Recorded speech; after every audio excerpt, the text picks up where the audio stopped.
Hello and welcome to our Q&A call on adrenal fatigue. This is Elizabeth Naylor with Ebenezer Wellness, and I work in the field of holistic nutrition, which means I work with a lot with whole food and diet, lifestyle. And today I wanted to talk just briefly about adrenal fatigue and then get any of your questions on this subject. So let's just get started briefly with an explanation of adrenal fatigue. Adrenal fatigue is a situation where your adrenal hormones, both cortisol and DHEA, which are the two main hormones, are depleted. That typically happens for people over a long period of time. And it goes in a predictable pattern that we can see when we do testing, and you can probably see over the course of your life.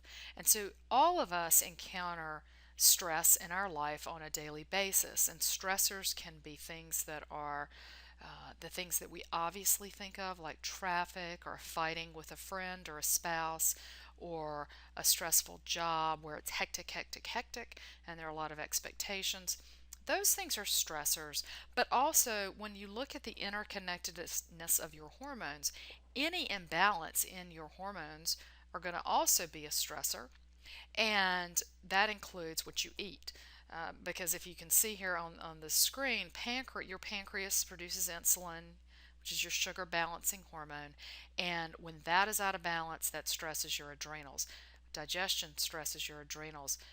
Male female hormone imbalance stresses your adrenals. And so, as we go through stressful periods of our life, these things impact our adrenals, and when our adrenals strength decreases, it impacts everything else. And so that's why you can hear people often say, uh, things are just spiraling out of control with my health. This is called functional endocrinology. And simply what that means is it's not a disease, it's just a process in life that happens often to people. And often it starts, or people notice it because their thyroid is slowing down. And the thyroid often will slow down when the underlying system has an imbalance. So, the number one pattern I see in my practice is insulin resistance with adrenal stress or adrenal fatigue. And that pattern is typically what's driving male female hormone imbalance. And so when people come to me and say, I want to take bioidentical hormones, or what do you think about that? Then often I say, well, let's look at everything. Let's look at the big picture, because I want to see if really what's driving what you perceive as your imbalance in your hormones is really your imbalance or your depletion of your adrenal glands, and your diet that's driving blood sugar. Digestion here in the middle is actually the starting point of healing. Your body needs those proteins and fats.